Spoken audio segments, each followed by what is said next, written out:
evangelist? Or we might even ask, who's qualified to be an evangelist? I think it's a really interesting question because we tend to push the ministry of the evangelist over into a special category that has a definition called the one who blows into town, blows up, blows something, and then leaves. But in reality, evangelism, the evangelist is to equip the body of Christ to do the work of evangelism. Just as a pastor would equip the body of Christ to reach out to the community around them, the people that are sitting next to them on the pew, to pray with them, to talk with them today, to help him pastor the people by bringing them closer to Christ. Well, the evangelist is to come into town and help somebody learn how to evangelize. And that's why I'm doing this segment with you here today. I want you to understand how simple it is. Truly, the only major qualification required to be an evangelist is that you must be born again, or you must have experienced the new birth. Because without the new birth or without being born again, all you're going to give me is some religion and another way to try to get to God based on my own works or my own merit. So the first qualification to be an evangelist is first, you must embrace Jesus Christ. You must know that he is your Lord. You must have experienced that conversion, that new birth. Now, what else qualifies you to be an evangelist? Or who is this evangelist? An evangelist is a messenger of good news. An evangelist does not need a full-time Bible school education because an evangelist is someone who will go about evangelizing. Many years I asked one of the world's most famous evangelists, T.L. Osborne, this question: who is a missionary or who is an evangelist? And he refused to answer the question because he could see that I didn't understand the essence of the question.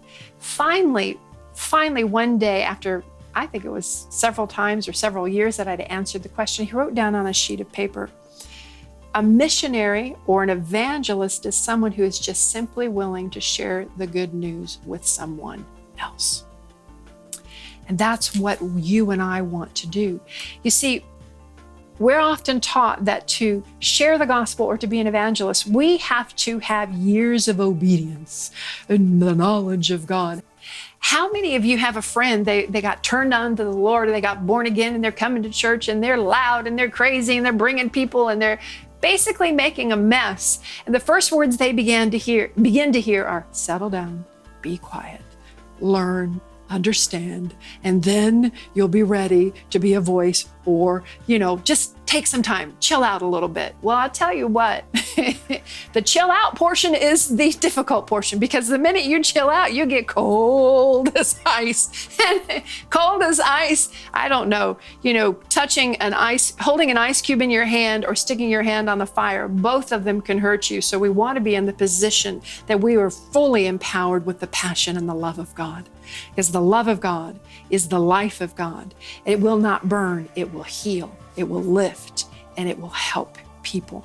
So to be an evangelism, it doesn't require, or to do evangelism or be an evangelist, you don't have to have years of significant obedience. Look at this. I love this passage because I think it says it all. In Luke chapter 8, there was a demoniac who was possessed, and it says with a legion of demons. Okay, let's have a little talk here. You might have been possessed with something, but I doubt it was a legion of demons. They say in the day of Christ that a Roman legion was at least 6,000 soldiers. So I would guess their intent in the Bible was to let us know that he had quite a few demons and maybe even 6,000 that were coming out of this one guy. And so he got delivered. The whole community was afraid of this demoniac because he didn't wear any clothes, he couldn't live in a house, and he was living in the tombs. He was living in the rocks. He had a really desperate situation.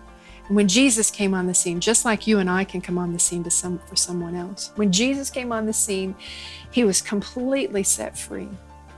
And immediately this demoniac, the man from whom the demons had gone out, begged Jesus to go with him.